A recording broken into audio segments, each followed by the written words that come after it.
આપણે અત્યારે જે આપણે એમ કહે કે ભાઈ ઢોર પકડવાની ઝુંબેશની કરીએ છીએ, એનો એક રોંગ મેસેજ એવો ન જાય કે કોઈના માલિકીના ઢોર હોય એને પણ અમે ઘોસલા પાણીમાં મૂકેલા. જ્યારે જે આવારા પશુ આપણે કહીએ ને હિન્દીમાં કે ભાઈ જે આવ રજડતા ઢોર છે કે જેની કોઈ માલિકી નથી, આખલા છે કે નાના વાછડા હોય કે વસુકી ગયેલી ગાયો હોય કે જે ફરે છે એને પ્લાસ્ટિક ઉપર જ છે ને કે હેઠળ ઉપર છે, એને પ્રોપર જગ્યામાં મૂકવાની આ ઝુંબેશ છે. એ એક તો એનું સારી જગ્યાએ જાય અને એનું સારું એનું પાલન થાય, ત્યાં એને પૂરતો ખોરાક એ મળે છે, સરકારશ્રીની એમાં 30 રૂપિયા પર ડેની સહાય પણ મળે છે. અને અમારા મેડિકલ ઓફિસરો છે, પશુપાલનના છે, વેટનરી ઓફિસર છે, જાય છે ચકાસે. સિટી વિઝનનો એક મોટો ડ્રોબેક એ છે કે જ્યાં જે પશુપાલકો છે સિટી વધી ગયું એટલે પશુપાલકોનું જે રહેઠાણ એ હોય તો એને જગ્યાએ તાણ પડવાનું.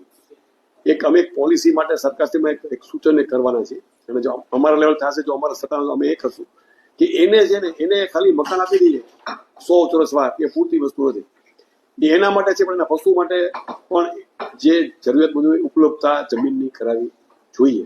અને એ દિશામાં અમે પ્રોપર આગળ વધીએ છીએ. પાયલોટ પ્રોજેક્ટ તરીકે વેરાવળમાં અમે સર્વે કરાવ્યો છે. એ સર્વે એને કાઢવા માટે નથી કરાવ્યો.